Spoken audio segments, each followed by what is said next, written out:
what's up guys? How's it going? It is Matt here. So I'm going to be covering a little bit of a philosophy video today. So basically what this is going to be about is society and the push for the wimpy male. Now I'm talking about this, because you can just look all around you, okay? Look at all around you, look at the kids at the high school, look at parents, look at adults, look at superheroes and movies, look at various movies out there, leading male characters and stuff like that. As you'll notice that for some reason there's this major push for the wimpy male. The wimpy little male. The one that walks with his shoulders folders, the hands in his pockets, his hood up, skin tight jeans, and wanders like this, and he's not very confident in himself, and he's very sensitive and gentle, but he always saves the day, and that's the hero. The wimpy man saves the day.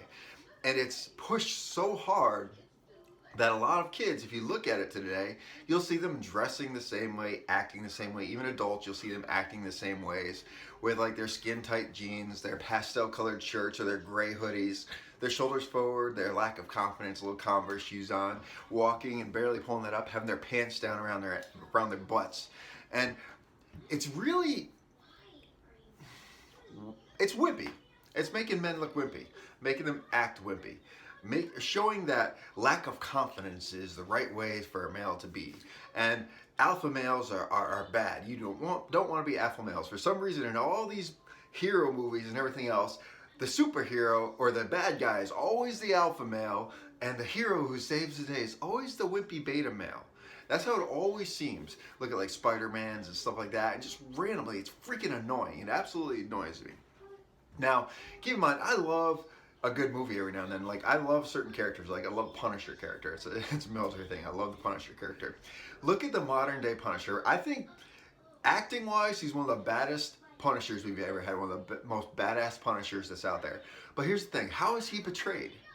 They chose a character. He's a damn good actor. Tom Berthnall's a damn good actor. But how is he portrayed? He's portrayed as this hipster looking, skinny, lanky, tough guy. Yeah, he's masculine in the fact that he gets beat up all the time, and he's tough, and he's kicking butt all the time. But if you look at him, he looks like one of those wimpy little hipsters that are walking around all the time. That bothers me. He's a good actor. He pulls it off. But looking at that, you can see it even in that, which is supposed to be like the big dude, the tough dude, that one that can kick just about everyone's butt and take a beating.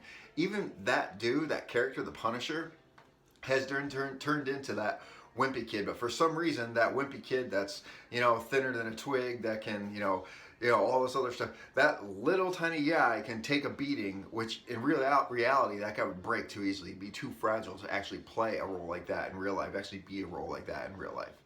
I see this as a dad all the time. Going to like birthday parties, picking kids up at school and stuff like that. I'll go to like a birthday party or something like that. It's usually just me, and there's other parents that are there.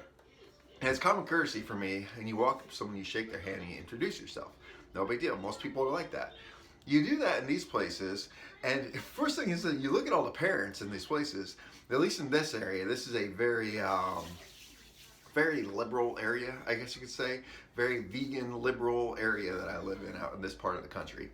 But you walk into these, the men and the women are pretty much dressed the same. Pretty much dressed the same, with like light colors, pastel colors. They all have like nice hands. It looks like they haven't done a hard day's work in their life. They're all wearing skinny jeans or yoga pants for the women, and the skinny jeans for the pants. And they're all wearing like, nice conservative shoes and nothing too masculine. You don't want to scare people away with masculinity. So these parents will walk up to me too. And they'll walk up to me and they shake their hands. Hi, I'm Nicholas. What's your name? I'm Matt. And they almost scare them with my voice. Throughout the day, it's like, okay, I'll be like up against the wall. I like having a wall on my back. I just do. Okay, it's a military thing. I like having a wall by my back. So he's sitting there watching my kids at the birthday party or whatever it is. And I'll just be laughing, taking pictures, and doing my other thing. And I can notice throughout the entire time I'm there, whether I'm an hour or two, those parents start grouping together. They start like grouping together, like herding together like sheep, okay? Like sheep. And then they all start wandering away from me. So I'm like standing here, me standing right here, and they're all like grouped up together, and they're slowly just making their way. By the end of the night, they are so far away from me, as far as they can possibly be, and they're all kind of like shoulder to shoulder and like huddling close, watching their kids and talking and laughing and playing on their phones and stuff like that. I told my wife about it. And she's like, well, you just understand, you're 6'1", you're about, you're a big dude. You're kind of intimidating looking to a lot of people that need you. Just the way how you talk, the way you walk, you're just intimidating to them. And I'm just like, what's so intimidating about me? I'm just me. I'm just being me. I stand straight. I talk like this. This is how I talk on a daily basis. I'm not over animated when I'm out with families and stuff like that. I'm not over animated. I'm just minding my own business and watching my kids. How is that intimidating? It's intimidating because to them, I'm an alpha. I'm an alpha to them, and that scares them. They don't like alpha males. They don't like the alpha males that stand their ground, that present themselves as men. They don't like that. They want to be the compromisers. They want to be the silent heroes. That's how a lot of people are brought up today, and it's kind of ridiculous. Now, keep in mind, I've seen both sides of the coin, okay? I've seen both sides of the coin. I grew up from a hardcore liberal family, hardcore liberal family. Growing up, all the way up till I was about 18 years old, even towards the beginning of my Marine Corps career, I was fighting off the way how I was taught. I was taught to be a beta male growing up, taught to be a beta male. As being about being sensitive and speaking your feelings and being gentle and letting people walk all over you and not standing up for yourself, not defending yourself. That's what I was brought up to be, and I hated it. I was always fighting it. I always get in trouble. If I ever got into a fight, I always won the fight. Every single time if I got into a fight, I usually win the fight because I've always been a big dude. And I took martial arts and stuff like that growing up. And I took it seriously. And if I was ever in a fight or anything like that, I'd always win the fight, and I'd win it pretty quickly. And then I'd go home and get my ass chewed because I was too mean. I was rude to them. It drove me crazy because it was like a constant conflict inside me. I was taught one way. I was taught to be this beta, taught to be this, sheep that gets run over, that doesn't stand for anything, that compromises all the way, that's gentle, soft-spoken and stuff like that. I was trained to be, I was brought up like that, but that wasn't me. That just wasn't me. So my junior year of high school, I enlisted into the Marine Corps. Senior year of high school, I didn't even take the SATs or anything like that. The only test I took was ASVAB because I knew exactly where I wanted to go. I went to the Marine Corps. For me, it was kind of a rude awakening, but a good rude awakening. A rude awakening of learning how to be a man. Learning how to have personal responsibility. That was a big deal for me, joining the Marine Corps. Now, moving forward, during my first tour in Iraq, when I first started a tour of Iraq, before I was baptized by fire, if you can call it that, before I was baptized by fire, I was still that gentle guy. I was still a nice guy. I was still a Marine. I was trying. I was learning how to be more of an alpha. I was still that gentle guy, nice guy. I've always had a thing of faith. So I've always, tried to base a lot of stuff on faith. So I try to help people out like that. I was always looking for the best in everyone, no matter what the situation was, even if there isn't any good in someone. I was always looking for the best. There's got to be something that's, there's got to be something good about this person, because that's how I was brought up. And in truth, the first time I started taking fire, I was one of the first person to actually start returning fire. After about a 12-hour plus firefight, I don't even remember how long it was, the adrenaline wears off. You feel different. You feel a little bit different on the inside, on the outside, and I noticed I started presenting myself a little bit differently. I didn't care about the whole little stuff and the best of anything anymore. I was more about, this is real and this is what's in front of me. This is what's going on, and I need to freaking pull my act together, and I need to freaking be a man. I need to push it. I need to push harder. I need to do the best I can. So I started increasing that. Towards my second tour is when I really started picking it up, and I started going to the gym, the weight room, and everything else all the time. Towards the end of my enlistment, I remember my unit was deployed. We were all getting ready to get out, and I was part of TTCG Mojave Viper. It was behind the rear, and I was sitting there, and one of the guys that I was always hanging out with, him and I were the armorers at the time. We're just hanging out at chow home one day. He's talking. He's like, you know what, Matt? He's like, I've met a lot of Marines. He's like, and to me, he's like, you're a Marine's Marine. You're a classic Marine, is what he told me. And for me, I felt differently because throughout my entire Marine Corps, I was fighting to learn how to become that alpha. By the time I had gotten out, I was a completely different person. Completely different person. I was all about personal responsibility, standing my ground. I was about being myself, not giving a crap about what other people said about me. That's what I turned into. And today what society is doing, they're constantly pushing for this wimpy kid, the wimpy male. They're constantly pushing for these beta males. The hero of the beta male, you have to be sensitive, you can't offend anyone, you have to dress this way. And anytime anyone steps out of that, you are now frowned upon by society. Why? You know, why am I frowned upon in society? Why are people like me frowned upon in society? It's like this, you know, I got in a little bit of argument with my family a while ago. It actually turned into a gun argument, go figure.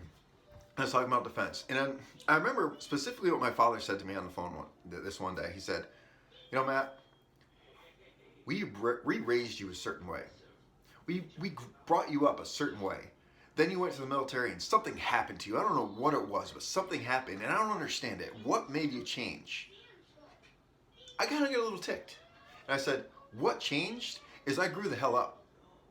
I became a freaking man. Like, I make my own damn decisions. I'm a grown ass man. I'm not a little kid anymore. I'm not a little freaking, you know, wimpy kid anymore. I'm like, I make my own decisions and I expect you to respect that, is what I said to him. And for men, it's toned down a little bit since then, and things have been getting better.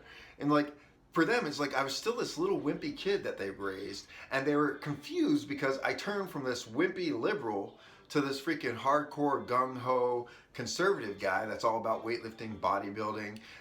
I turned into that, and it doesn't make sense to them. It just doesn't make sense to them, and they're learning to deal with it. You know, I got 3 kids. You know, I'm a grown-ass man these days. They're learning to deal with it. But for them, it was such a shock that I turned out that way. And me, it's not a shock at all. It was a shock going into the real world. It was a shock for me going into the real world. But once that bubble popped, that wimpy kid, that wimpy freaking, you know, beta bubble popped, I started seeing things for what it was. And I started becoming who I am today, the man I am today. Nowadays, like I said, I'm that intimidating guy for some reason. I try not to be. I'm not trying to be a macho man, guys. I'm not trying to be macho man or anything like that. But it's just who I am, who I present myself. I stand for something. You know, I have people that, you know, they'll call me like, oh, aren't you Mr. Captain Obvious? I'm like, yeah, you're damn right I'm Mr. Captain Obvious. You know, there's some things that I just can't stand anymore. I honestly can't stand anymore. And one of the biggest things that I can't stand is how all of these, you know, this wimpy man syndrome, you know, I don't know. It's just, even the guys, like even the wimpy man syndrome, they wear their skinny jeans and stuff like that. They try to be more masculine by growing out these big old beards and stuff like that. And then they start brushing it and combing it. And then they do weird stuff. And they're trying to prevent themselves as a wimpy man with tattoos all over. But then they walk like this. Their hands in their pocket, and they're like, yeah, I'm a tough man. But the truth is, like, they're nothing but that freaking wimpy man syndrome. They're nothing but a beta. And you could see it clear as day. That the world is a cruel place. It is absolutely a cruel place. You cannot be that person that compromises for everything. That's what the wimpy kid is, the wimpy man is. Compromises, let people run all over them. Doesn't stand for anything, insecure with themselves. You can't survive in a modern day world like that. You cannot survive as that wimpy kid syndrome, as that wimpy man syndrome. You just can't. What happens if like WRL happens? Shit is a fan. Without rule of law happens. Who are people going to follow? Who's going to survive? Are people going to follow the wimpy kid, the wimpy man syndrome, the one that's hiding in the corner in their little safe space and, you know, away from everything, and if something goes down, they just compromise, they compromise so much that they become slaves? Or are they going to follow the man that stands up tall, the man that pushes forward, that doesn't let himself get knocked down, and if he does get knocked down, he pulls himself back up and he starts pushing forward? Are they going to follow the man that hides in the corner and has no self-confidence? Are they going to follow that person? Or are they going to follow the person that will fight an uphill battle, and he'll overcome it, and he'll get to the top of it, and he'll fight his way through it no matter what the situation is? He will reach his objective. Who are they going to follow? Who will survive in a situation like that? Someone that hides in a corner and lets them become slaves, a sheep, or the sheepdog? You know, you're not the wolf. There's a difference between a sheep and a sheepdog and a wolf. The sheep are the ones that flock together and they hide and they let whatever happens to them, they just don't care. They just let shit happen to them. The sheepdog protects the flock. The wolf attacks everyone. There's a big difference between the two. I'm talking about becoming the sheepdog, becoming that masculine sheepdog that men need to be, that they need to be. The world is not all about sunshine and rainbows. It's not. I'm sorry, guys. The world is not sunshine and rainbows. Not even in California. The world is a dangerous, dark place. And there's every step of the way, someone or something in the world itself, is going to be trying to knock you down. They're going to be trying to kick you down so you can't get back up. What makes the difference is you having the willpower and the drive to stand up, get back on your own 2 feet, and keep pushing forward. Because that word's going to kick harder and it's going to kick harder. And if you compromise and you're that wimpy man, that wimpy kid syndrome, you will never get anywhere in life. You need to fight your way forward in order to get through the world. In order to be successful, you have to fight your way through the world. That is what being an alpha is about. So for all the people out there that are falling on this whole mentality, the freaking wimpy kid, the wimpy man syndrome, you need to seriously get a hold of yourself. You need to grow up. You got to understand that the world is not on your side. The world is a mean, dangerous place. And it's going to kick you down. And it's going to throw obstacles in front of your way. Every step of the way, there's going to be an obstacle that's going to be thrown at your feet. And you have a couple choices when the obstacles come. You could either hide in the corner in your safe space, like the wimpy kid syndrome, or you can get over the obstacle. You can keep pushing forward. When the world knocks you down, you have to have the willpower, you have to have the strength to get back on your feet and keep moving forward. Anyway, guys, if you like this video, like, share, subscribe, tell your friends about me, and remember, guys, it's our responsibility. Take care of each other and protect each other. Peace.